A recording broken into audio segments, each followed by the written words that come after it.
Ladies and gentlemen, this is Mampolo from Mampolo's Canal. Renee, your Maisa. Guys, there's fire on the mountain. My people, I say water don't pass Gary. You know they hear me? I say water, it don't pass Gary. I know Chairman don't bust up, go to answer question when nobody they answer. No, only they ask yourself the answer. Since when they don't see this European report, bust out, the final report come out. Since when INEC witnesses no concrete, they come court. They no agree come court. Everybody they run. Now Okoye, what do they call a face toss? Okoye. And this Mahmood one I want to show my video now. They come out. They defend themselves on national TV. Nobody call them. Now they call themselves now. Una never see anything. Una never see anything. For those who never see Mahmood, they defend what he don't know. I don't know where Mahmood they carry us. They go. Watch video. As always, I welcome you all to this meeting. You don't break silence. The purpose is to reflect on the subject matter of the just concluded 2023 general election. I know they like as they talk. Following the conclusion of the election, the time has come for introspection, stock-taking, review, and evaluation. With this your eye, why they do like this? Since the conclusion of the election, diverse opinions have been expressed by political parties, candidates, observers, analysts, and the general public on aspects of the elections that took place in February and March. Such diverse opinions should normally be expected, and the Commission welcomes all of them insofar as their purpose is to improve the future conduct of elections. You go agree? Consolidate our democracy. Now to do another evil on a day. The Commission has consciously not joined in these commentaries in the immediate aftermath of the election. It's all right. For several reasons. First, our preference is to listen more and draw lessons rather than join in the heated and often lesson to go and rig the next one. On the election. Second, since we plan to conduct our own review of the election, we see no need to preempt the process. Third, the Commission would not want to be seen as defensive or justificatory in joining the ongoing discussions. Finally, and perhaps most importantly, several issues around the election are sub judice, and it is not the intention of the Commission to either undermine or promote the chances of litigants in the various election petition courts beyond what is required of us by the legal process. Indeed, practically anything coming from the Commission could be cited by litigants as either justifying their claims or an indication of bias against them. The foregoing notwithstanding, it is appropriate at this point to make a few broad remarks about the 2023 general election. What do you want to? As we commence our review of the same election. Which review? In doing this, it is necessary to look at the entire process before, during, and after the election to make an informed assessment. Granted that events on election day are probably the most important in terms of optics of elections, it is also very essential to look at the totality of the process. This is necessary if we are to learn the full lessons of the election going forward.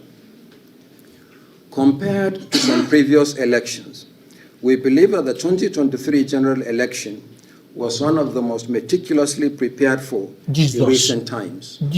Learning from previous experiences, we started preparations immediately after the 2019 general election. How to read? Ticking the necessary boxes over a 4-year period. It is the need to learn from both the positives and the shortcomings that makes the stock taking that we are embarking upon today very essential. Rigging preparation. Among the positive stories is that the security challenge with threatening to derail the elections did not materialize. Concerns that the polls will be disrupted by the perennial insecurity across the country fizzled out on election day, as the elections were largely peaceful. You mean now? Despite currency and fuel challenges and widespread attacks on our personnel and facilities nationwide, the Commission proceeded with the election as scheduled. The first set of elections, the Presidential and National Assembly, held as planned for the first time in the last 4 general elections conducted in the country. Accreditation using the bimodal voter accreditation system, the BVAS, has generally been scored very high by voters. You mean Our records show that the success rate of the BVAS accreditation which voters stands at 98% compared to the smart card readers' 29.2% during the 2019 general election. Above all, despite the divergent opinions about the outcome of the election, the overall outlook suggests that it is fair reflection of a complex multi-party democracy. We wish to remind Nigerians that elections were held for a total of 1,491 constituencies, made up of 1 presidential, 28 governorship, 109 senatorial, 360 federal constituencies. My spirit is not like watch this guy. 993 state assembly seats. My spirit not like watch you. Our record shows that these elections have produced the most diverse outcomes ever produced since 1999. Today, 5 political parties produce state governors. 7 parties won senatorial seats. 8 are represented in the House of Representatives, and 9 in the state houses of assembly. Clearly, the 10th National Assembly is certainly the most diverse in party representation since 1999. In some states around the country, different political parties control the legislative and executive arms of government. What is clear from these records also is that the days of single-party dominance of our national politics are probably gone. And so what? Furthermore, many prominent candidates lost in the constituencies they contested, and political parties lost in some of their presumed strongholds. Still, we must acknowledge that there were some challenges which were structural, infrastructural, and human in nature. Indeed, it is in furtherance of our determination to address the challenges as we prepare for future elections that the Commission is commencing its post-election review engagements today. So you go handle them again? We are presently looking at all the evidence of infractions during the election, including the prosecution of electoral offenders. We are looking at the activities of all actors involved in the election, including some of our high-ranking officials. It's all right. I can confirm that the Nigeria Police concluded its investigation of the conduct of our resident electoral commissioner in Adamawa State and submitted the case file to us. Appropriate action will be taken in a matter of days, and Nigerians will be fully informed. Who cares? I can also confirm that we have received 215 case files from the Nigeria Police following their arrest and the conclusion of investigation into electoral offenses arising from the 2023 general election. We are working with the Nigerian Bar Association, the NBA, to prosecute the alleged offenders. They don't prosecute you? Already, the Bar Association has submitted a list of 427 lawyers across the country who have volunteered to render pro bono services to the Commission. They are not charging legal fees, but by mutual agreement, the Commission will provide a token amount to cover for filing fees and other expenses. We are grateful to the Nigerian Bar Association. We are grateful to the Nigerian Bar Association and its president, Yakubu Mahmood, Senior Advocate of Nigeria, for this historic collaboration. Similarly, we are working with the Economic and Financial Crimes Commission and the Independent Corrupt Practices Commission on the prosecution of cases relating to vote buying and associated only Nigeria corrupt people, they prosecute corrupt person. In the next few weeks, several internal debriefing meetings will be held, culminating in engagements with stakeholders. I implore the resident electoral commissioners as senior officials of the Commission to lead the discussion on all aspects of the election, from preparations, conduct, and aftermath, frankly and constructively. Among other issues, I expect you to cover such specific areas as not they look me again, I not they like I just want to cut the news, not they look me. Voter registration and the general election. I don't like what you are doing, your videos. Organization, coordination, and evaluation of activities, focusing particularly on such specific issues as the issuance of voters' cards, logistics, delivery of materials, deployment of personnel, and so on and so forth. Number 2, legal framework for the conduct of elections with a view to addressing any key legal challenges that may have arisen prior to the 2023 general election, which were not envisaged before the election.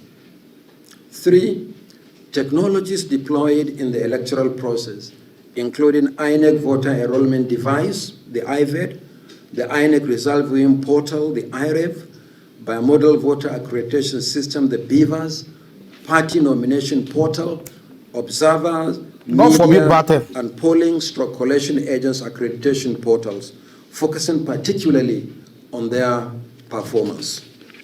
4, effectiveness of overall administrative procedures and channels within the Commission in the coordination and execution of pre-election, election, and post-election activities. 5, political party registration, party primaries, and nomination of candidates for the 2023 general election, as well as monitoring of the processes. 6, process of recruitment, training, deployment, and performance of all categories of ad hoc staff during the continuous voter registration exercise and the general election. And 7, strengthening the Commission's cooperation and relations with other bodies, including ministries, departments, and agencies, and non-governmental organizations, and any other issues in the electoral process that are likely to impact on the work of the Commission in head of corruptions. In line with our policy, corrupt people. At the end of the internal review and engagement with stakeholders, a comprehensive report will be published by the Commission. Furthermore, the Commission has so far received reports from 54 accredited national and international observers. We will give equal prominence to all the reports and review them in a holistic manner to ensure that necessary lessons are learned from their conclusions and recommendations. As a Commission, we hope to continue to count on the support of stakeholders to improve the electoral process in Nigeria. Our work in INEC is enormous. As resident electoral commissioners, you are no doubt aware that there is no election season in Nigeria any longer. Numerous off-cycle and by-elections are held throughout the period between one general election and another. Even as we commence our review of the conduct of the 2023 general elections, and barely a few weeks after the inauguration of the National and State Houses of Assembly, we are already confronted with 4 by-elections as a result of resignation in the case of Surulere 1 Federal Constituency of Lagos State and death in respect of Jalingo Yorozing Federal Constituency of Taraba State, Chibok State Constituency of Borno State, and Chukun State Constituency of Kaduna State. Furthermore, the Commission is preparing for 3 off-cycle governorship elections in Bayelsa, Imo, and Kogi states, which are scheduled for the 11th of November 2023. We have already published the final list of candidates for the elections, and campaign in public officially commenced on the 14th of June 2023. The Commission will soon commence the regular stakeholder engagements ahead of the elections. Let me at this point specifically reiterate to the resident electoral commissioners that we are commencing these debriefings with you because you are central to the conduct of elections. Many of you performed very well during the general election. You mean now? Under extremely challenging circumstances. I commend you for that. However, a few of you did not properly manage the tasks lawfully bestowed upon you, for which the Commission has taken some administrative action. And that's why some of you, the resident electoral commissioners, are not at this meeting today. I urge you to continue to remain loyal. No, they suffer the poor people when they die. You want suppose don't sack since. You they sack people. And I don't see no INEC chairman. In they say he want prosecute people where they never prosecute them. If they sack people, if they sack electoral officers when they never sack them. Who suppose go? If an organization fail, who fail? Not be the head, not be the number one, not be you. You they sack people. I blame you. They're not go fee sack you now because people when the government you don't protect them, put them there. You go there yourself even till the next 8 years until this government finish. I know. Unless God will do something marvelous. No one will say that uninstall people when you put. Now that day, they go sack you. Better. They go sack you that day. I mean, I know. But no problem. Make they use us the plane. If you see as they talk, you gotta do like this, like say they serious or a minute what they talk. I assure you that we are going to take a review. I assure you, we go do from eyeglass like this. I know they like watch this guy video. I know they like him. I'll tell you. If I watch the video, I know they like him. I know they feel happy until I watch and finish. I assure you, and you gotta do my. I know they like as you they do my. I don't trust you for anything. I don't trust you. And there's nothing you will do in this INEC thing that me, Paul, will trust you again. There's no two ways about it. Anybody want to trust you now, they're thorough, that is their problem. I don't want to do this video more than this. Because if I do more than this, I go the verse. Guys, if you love what you're doing, don't forget to subscribe to my YouTube channel. Follow me on Facebook, on Instagram, on Twitter, even on TikTok. All of my police, I love guys. Peace out.